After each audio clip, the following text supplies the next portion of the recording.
Bien, vamos a tocar el tema de problemas respiratorios y gastrointestinales en neonatología. Bueno, dificultad respiratoria en recién nacidos implica muchas cosas. Síndrome de dificultad respiratoria dice diferentes patologías. Podemos hablar de membrana hialina, taquimia transitoria, pacientes con síndrome de aspiración meconial, pacientes con neumonía. Entonces vamos a tratar de hablar de las patologías más frecuentes y en las preguntas podemos hablar o tocar otros temas o otras patologías que estén asociadas. Entonces eso es como para que más o menos puedan ustedes entender cómo se siente el prematuro cuando nace, ¿ya? Se siente diferente, un ambiente distinto, ¿no? Cuando sale de un ambiente bastante cómodo y pasa a la vía extrauterina. Para poder hablar de dificultad respiratoria es importante reconocer las fases de la maduración pulmonar en el feto. Entonces es fácil entender y vamos a tratar de recordar las fases de la maduración pulmonar. Nosotros tenemos una fase embrionaria que se da más o menos entre el tercer y séptima semana, donde se ve el desarrollo de las vías respiratorias. Es en ese momento donde se produce también el desarrollo de la parte gastrointestinal. Entonces, no solo en la tercera a séptima semana vamos a ver la formación de los bronquios, sino también el inicio de la formación del esófago y el inicio de la formación de la parte gastrointestinal alta. Es en ese momento donde se pueden producir alteraciones o patologías asociadas a atresia esofágica, ¿no? Patologías que estén asociadas a alteraciones del tubo respiratorio gastrointestinal alto. En la fase pseudoglandular, que es entre las 7 semanas y las 17 semanas, ya aparece la vasculogénesis. Es importante porque no solo va a haber la aparición de bronquios, sino también la presencia de vasos. En la fase canalicular, que es las 17 a las 27 semanas, se da la formación de acinos, ¿no? Y es en ese momento donde se puede producir, y también en la fase pseudoglandular, patologías como la hernia diafragmática o alteraciones que puedan estar asociadas al diafragma con problemas respiratorios y gastrointestinales. En la fase sacular, que es entre las 28 a las 36 semanas, se va a la formación ya propia de los alveolos, ya con la maduración pulmonar propia. Y es en esta etapa donde vemos todas las patologías que conocemos, o la mayoría de las que conocemos como membrana hialina, taquimia transitoria o neumonía. La fase alveolar, como ustedes pueden ver, se da después del nacimiento. Nosotros sabemos que el pulmoncito puede crecer hasta los 7 años. No solo se va a dar en la etapa embrionaria y en la etapa fetal. El pulmón sigue creciendo hasta los 7 años.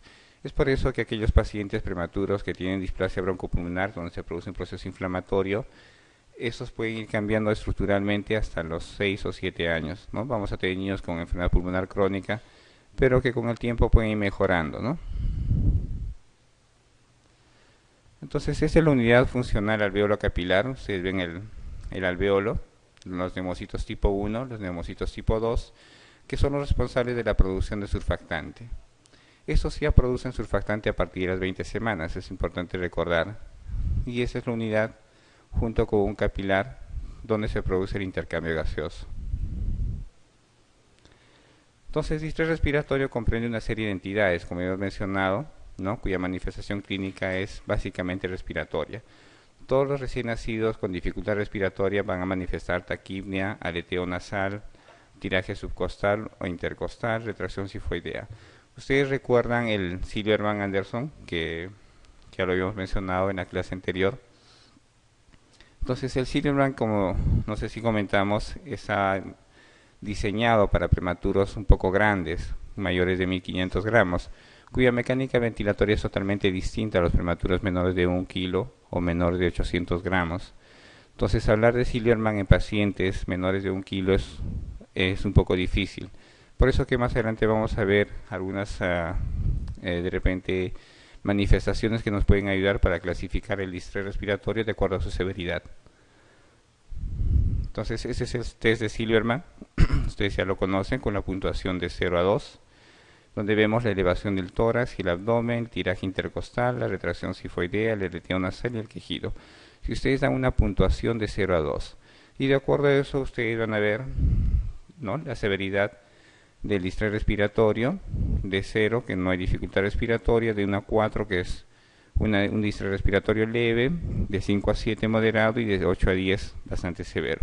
Y de acuerdo a la severidad nos da el pronóstico, ¿no? Cuanto más severo la patología respiratoria, el pronóstico es peor. Ese es el Downes que también habíamos comentado, donde la evaluación se hace de acuerdo a la frecuencia respiratoria, el pasaje del murmullo vesicular, el quejido, color y el tiraje.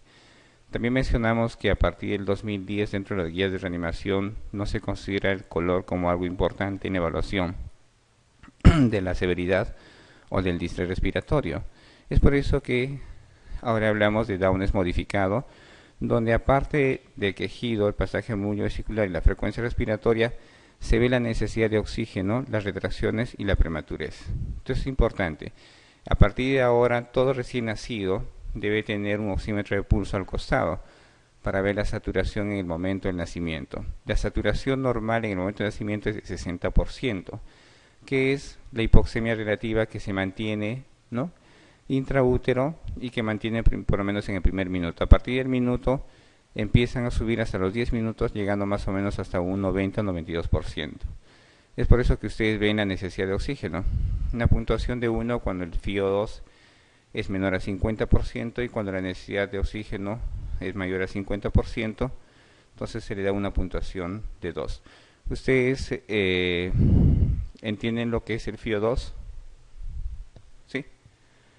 Es la fracción inspiratoria de oxígeno, ¿no? Entonces la necesidad de oxígeno. El FiO2 ambiente, o nosotros estamos respirando una concentración de 21%, significa el aire que nosotros respiramos, el 21% es oxígeno. Si incrementamos la concentración de oxígeno al aire que está respirando el prematuro y es menor a 50%, se le da una puntuación de 1. Si la concentración de oxígeno es mayor a 50%, se le da una puntuación de 2. Y vemos de acuerdo a la prematurez. Si la prematurez es mayor a 34 semanas, se le da una puntuación de 0, una puntuación de 1 cuando el prematuro está entre las 30 a 34 semanas, y 2 cuando es un prematuro menor de 30 semanas. Entonces eso da de alguna manera una valoración un poco más exacta de la dificultad o el distrés y la necesidad de oxígeno, y darnos un diagnóstico de membrana hialina y si hay la necesidad de utilizar en este caso surfactante. El surfactante no se utiliza en todos los prematuros. Nosotros evaluamos la necesidad de oxígeno, le hacemos una gasometría, vemos las alteraciones o las alteraciones entre la oxigenación y en ese momento tomamos la decisión de administrar surfactante o no al recién nacido. Entonces, de acuerdo a esto, ustedes van a ver la severidad, dan un puntaje y ven la severidad de leve, menor a 5, de 5 a 8 moderada y mayor a 8 severa. Entonces, las entidades respiratorias en el recién nacido son taquimia transitoria, membrana hialina, síndrome de aspiración de líquido meconial, puede haber síndrome de fuga de aire, persistencia de la circulación fetal, infecciones como neumonía, sepsis que producen dificultad respiratoria. Pueden ser patologías de emergencia como la displasia broncopulmonar o malformaciones diafragmáticas o malasias que producen inmediatamente distrés respiratorio en el recién nacido. Vamos a hablar sobre membrana hialina, y es un tema bastante conocido por ustedes. Membrana hialina es una entidad que se da básicamente por inmadurez anatómica y funcional o bioquímica del pulmón. Inmadurez bioquímica por la falta de surfactante. Entonces, el prematuro tiene déficit de surfactante. Prematuro extremo probablemente tiene escasa producción o escasos neumocitos tipo 2 para la producción de surfactante, y el prematuro quizás de mayor a 30 semanas podría tener una disminución del surfactante o la producción de surfactante. Y esto podrían estar asociados a entidades inflamatorias o como infecciosas que disminuyen la producción o inactivan el efecto de surfactante. ¿Ya? Entonces, anatómicamente el pulmón inmaduro es incapaz de mantener la oxigenación y la ventilación, ¿no?, por los sacos alveolares, y por lo tanto se produce una insuficiencia respiratoria. Esto causa un área insuficiente en el intercambio gaseoso. Si ustedes tienen un pulmón, que más adelante vamos a ver, y ese pulmón que está lleno de los alveolos y esos alveolos empiezan a colapsarse, van a tener disminución de un área de intercambio gaseoso, y esas áreas se van colapsando y disminuye el pasaje de oxígeno hacia los vasos, y eso produce hipoxemia y produce acidosis, ¿no?, en el recién nacido.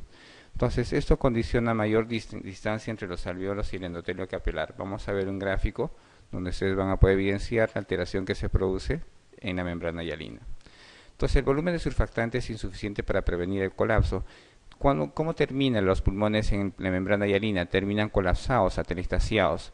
No hay surfactante para mantener los alvéolos abiertos y por lo tanto se van colapsando progresivamente y se producen atelestasias y eso nos va a dar la severidad o el grado de membrana hialina. No se establece la capacidad funcional residual. La capacidad funcional residual es el espacio o el aire que se mantiene para cada respiración. Si ustedes tratan de recordar, probablemente en pregrado han visto la capacidad funcional residual, es un espacio donde se produce el intercambio gaseoso permanente o constante. En ningún momento se deja de producir el intercambio gaseoso. No solo se da en inspiración los cambios de gases, no solo se dan en inspiración o expiración, se dan en forma constante. Por eso, para que se dé un intercambio gaseoso en forma constante, debe haber una capacidad residual funcional. Entonces, tiene que mantenerse en forma adecuada la capacidad funcional residual para el intercambio gaseoso y eso se pierde en el paciente con membrana hialina.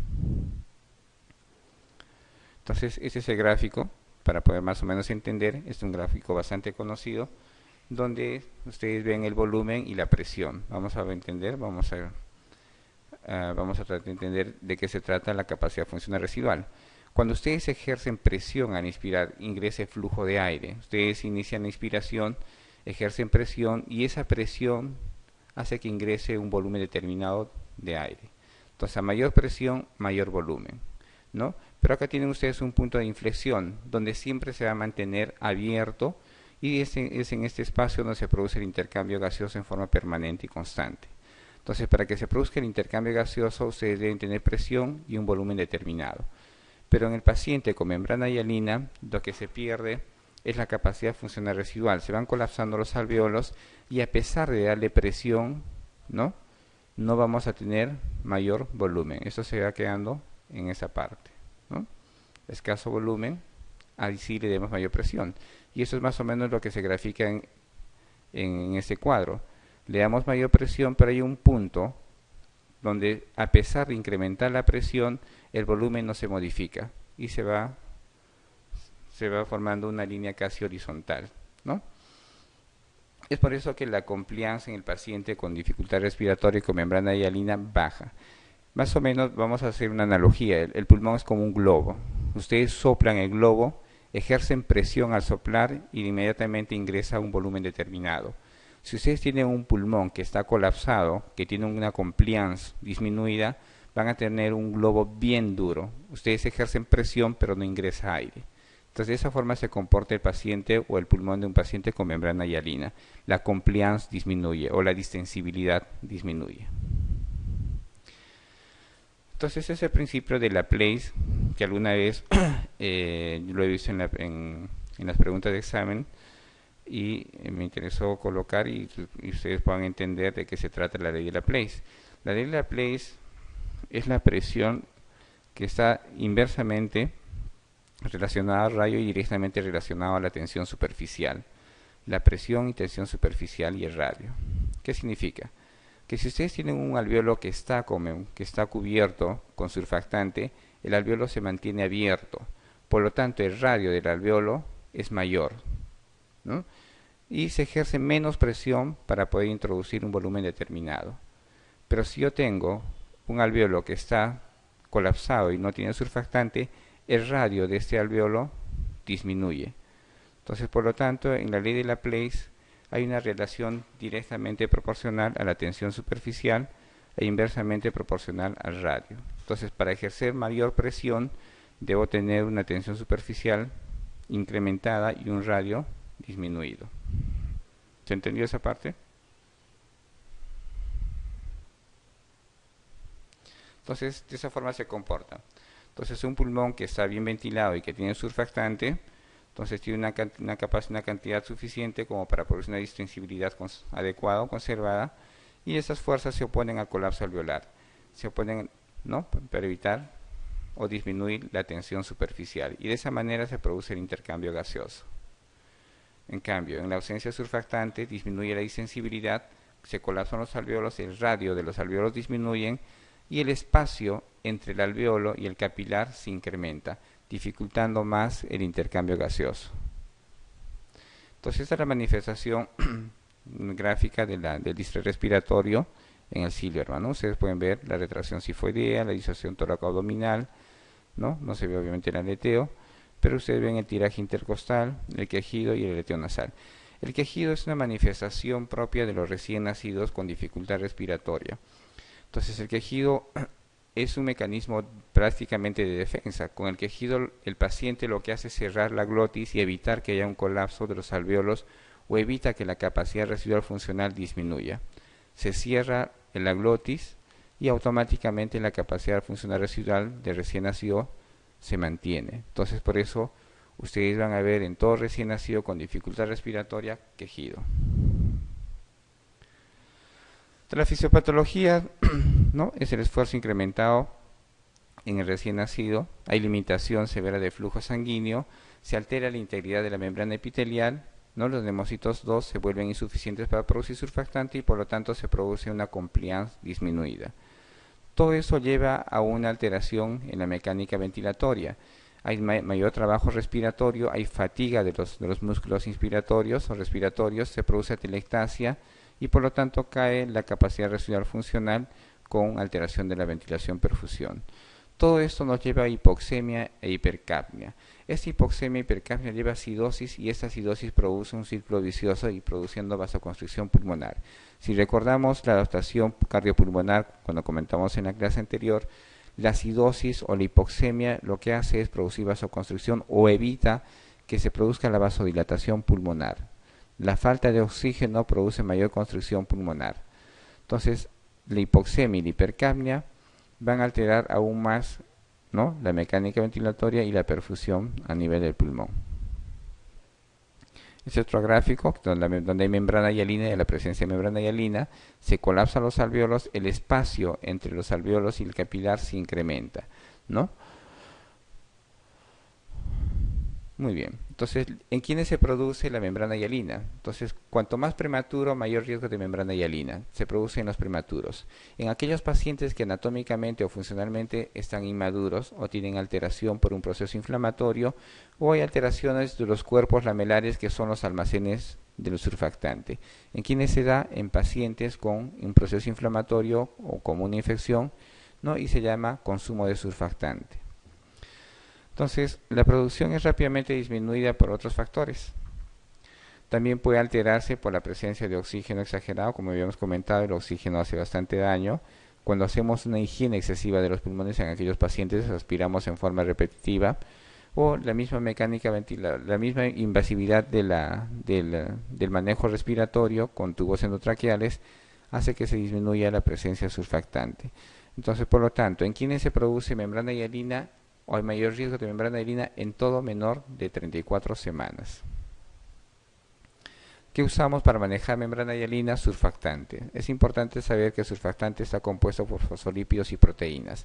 Los componentes más importantes de surfactantes son los lípidos en un 90%, que son los fosfolípidos, fatidicolina saturada en 50%, insaturada en 25%, y las proteínas SPA, B, C, D, que son importantes para el transporte y el almacenamiento del surfactante en los cuerpos lamelares.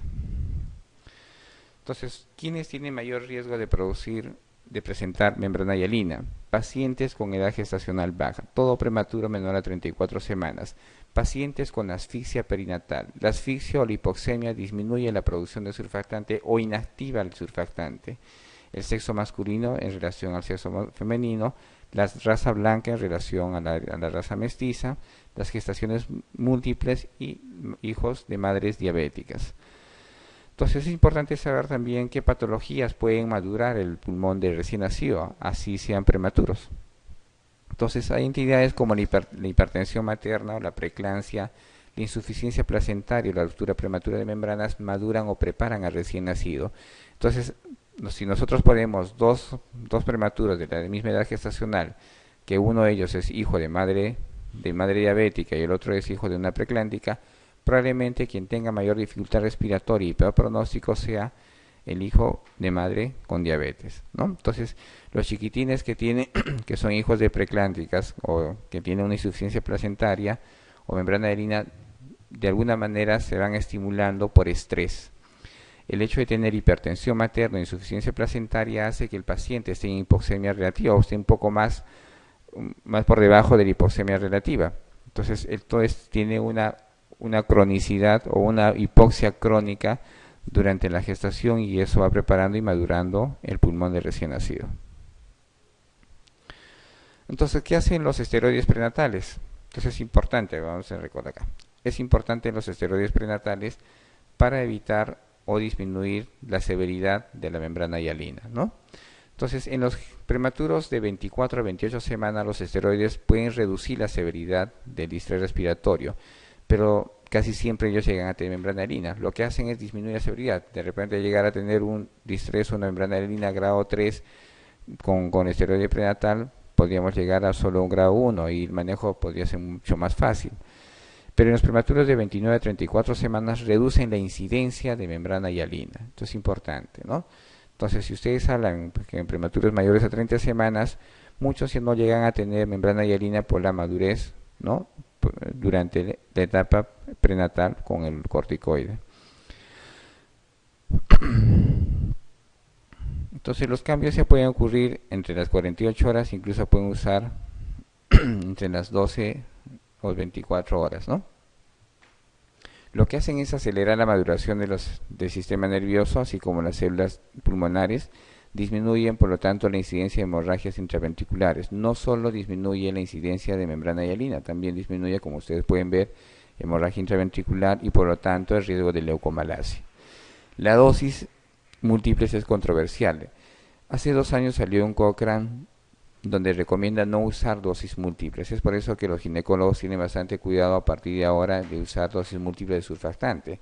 Hasta hace poco, en prematuros menores de 30 semanas, en forma profiláctica podían usar, o en forma preventiva podían usar el corticoide, pero si no se suspendía el embarazo, semanalmente se iba colocando corticoide hasta terminar o suspender el embarazo. Pero se ha visto que esta práctica no es la más adecuada y se han hecho seguimientos y un estudio bastante grande donde se ha visto que el perímetro cefálico de recién nacido disminuye en relación al que recibe una sola dosis o al que no recibe corticoide, ¿no? Prenatal. Entonces, por eso la importancia de usar una sola dosis y de saber en qué momento ustedes deben usar, o el obstetra debe saber en qué momento usar el corticoide prenatal.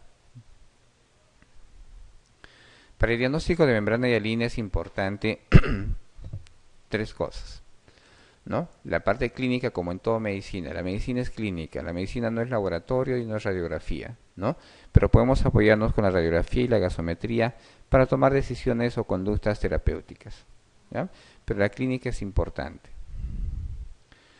Entonces, ¿qué manifiesta el recién nacido? Distrés respiratorio. Se instala progresivamente, de inicio, ¿no?, a los pocos minutos o a las horas de nacimiento.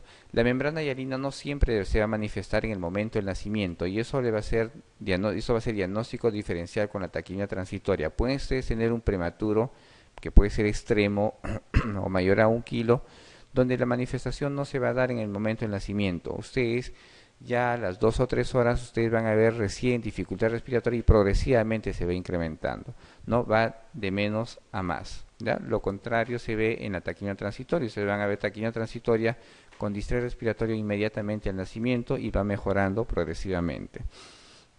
La membrana hialina se manifiesta anatomopatológicamente a partir de los 30 minutos y se va instalando más o menos hasta las 24 horas, donde ustedes van a ver pico máximo de manifestación de membrana hialina con recuperación o con cambios ya a los 3 días. A partir de los 3 días o después de los 3 días ustedes no van a encontrar membrana hialina si ustedes hacen un estudio anatomopatológico.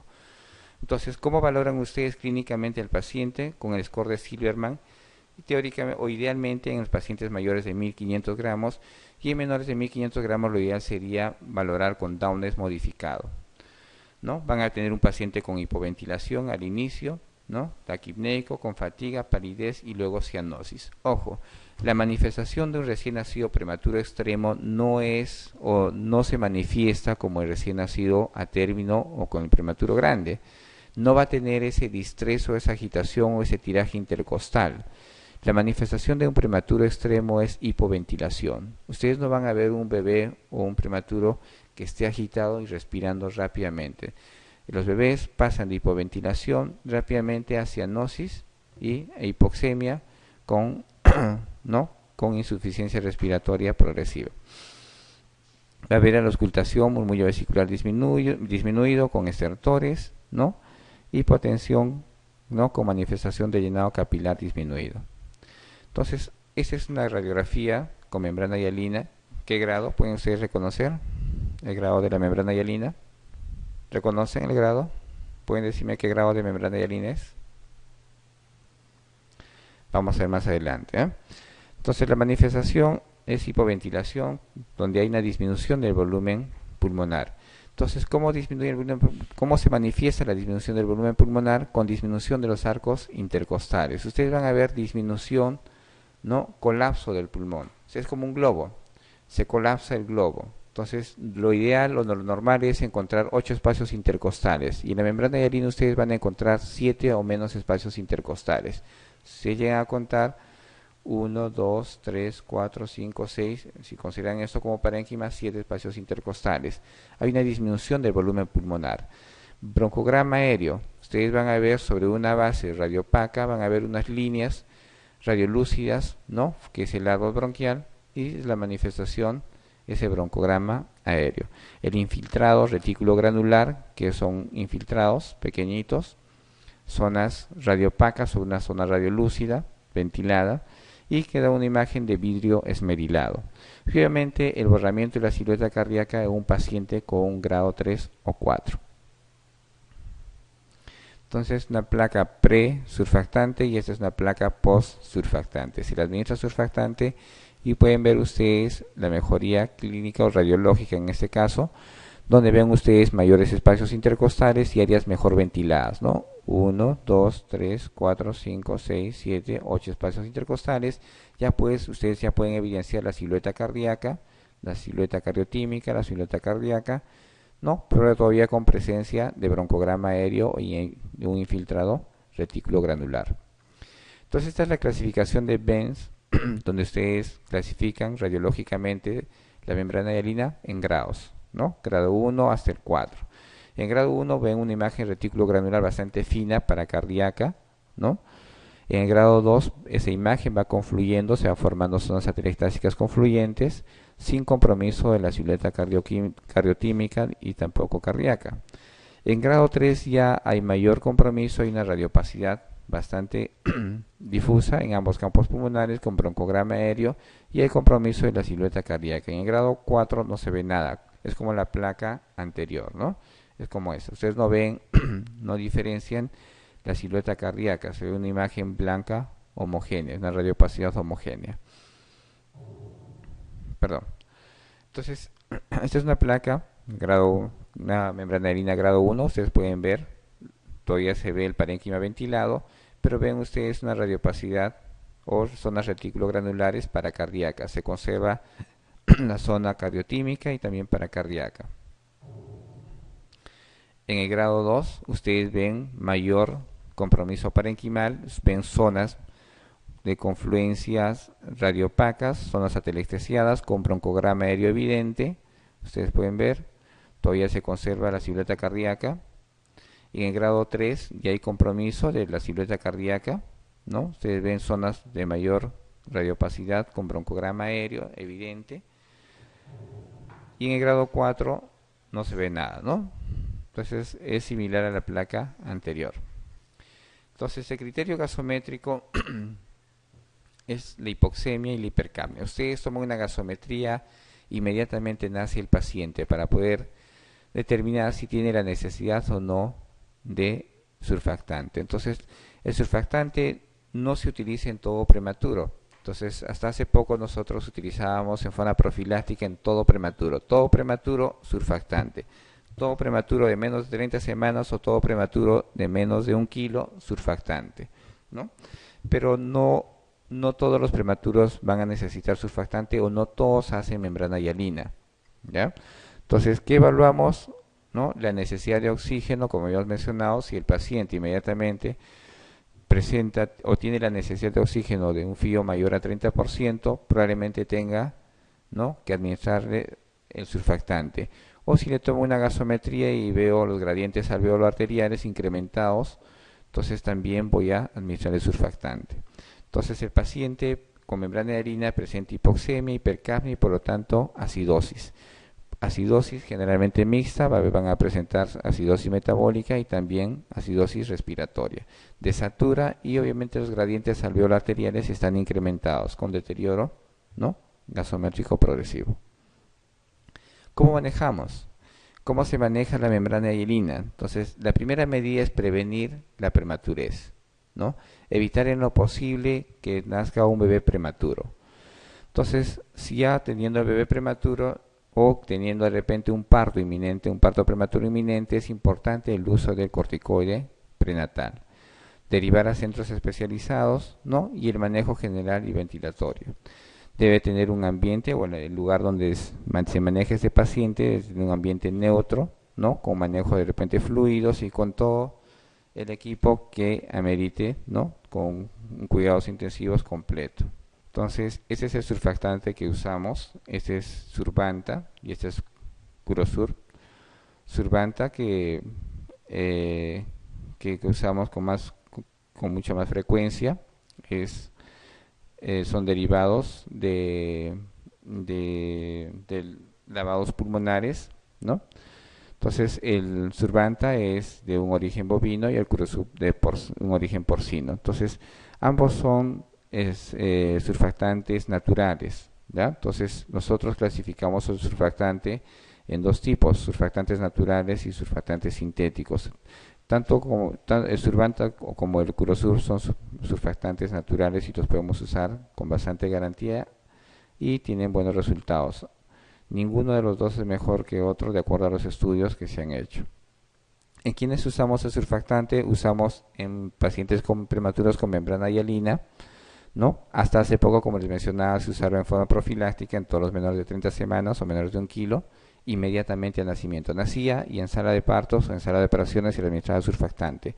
O en forma terapéutica como rescate en aquellos pacientes que tenían necesidad de mayor cantidad de concentración de oxígeno o pacientes ya en el que se hacía diagnóstico de membrana hialina. La dosis de surfactante es de 100 a 150, ¿no?, miligramos por kilo. Pongan ustedes a administrar en una sola alicuota o en 2 alicuotas. O una forma fácil es 4 ml por kilo, ¿no?, que la mayoría usa.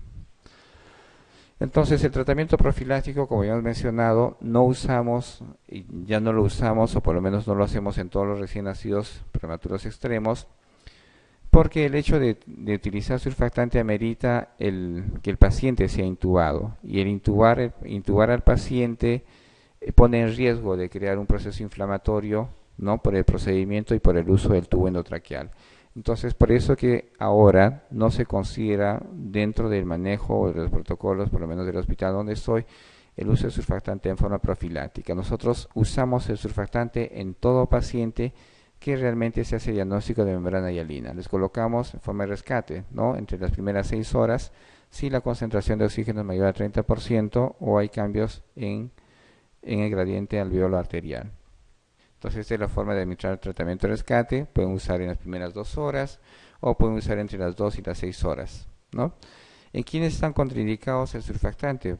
Obviamente en prematuros que no tienen pronóstico, ¿no? Entonces, prematuros acá se considera menores de 25 semanas o menores de 500 gramos, estoy abajo, ese es menor de 500 gramos. Algunos todavía tienen la intención de sacar un bebé de menos de 500 gramos, pero el pronóstico es bastante malo. O en pacientes que sean incompatibles con la vida, ¿no? Pacientes con trisomía 18, pacientes con trisomía 13, yo creo que no hay necesidad de usar surfactante. En la utilización de los corticoides en la ruptura prematura de membranas antes de las 34 semanas, las siguientes afirmaciones son ciertas, menos una, indique cuál. Aumenta la mortalidad perinatal por infección, disminuye la aparición de distrés respiratorio de recién nacido, disminuye el riesgo de hemorragia intraventricular o periventricular, disminuye el riesgo de enterocolitis necrotizante, acelera la maduración pulmonar. Respuesta. La A. Aumenta la mortalidad perinatal por infección, el uso de corticoides. La A es falsa. ¿Sí? Entonces, ¿disminuye la aparición de distrés respiratorio? Sí, lo que hemos mencionado. El riesgo de hemorragia intraventricular también. ¿El riesgo de enterocolitis necrotizante disminuye? Tiene que ver con el uso de corticoide. ¿Disminuye el riesgo de enterocolitis? ¿Sí? ¿Verdadero o falso? ¿Qué opina? Entonces, la enterocolitis necrotizante es una entidad también casi propia de prematuro. Entonces, cuando veamos enterocolitis, vamos a ver como una de las causas la disminución o la hipoxemia, disminución de la perfusión a niveles plásmica o la hipoxemia como causa de la enterocolitis necrotizante. Entonces, un paciente que presenta membrana hialina de por sí, ¿no? Presenta hipoxemia o disminución de la perfusión. Y los órganos que sufren más para mantener los órganos nobles son la parte periférica de la piel y también la parte esplásmica. Entonces, todo paciente con membrana hialina tiene riesgo de enterocolitis necrotizante. Entonces, obviamente, en forma indirecta disminuye el riesgo de enterocolitis el uso de corticoide prenatal.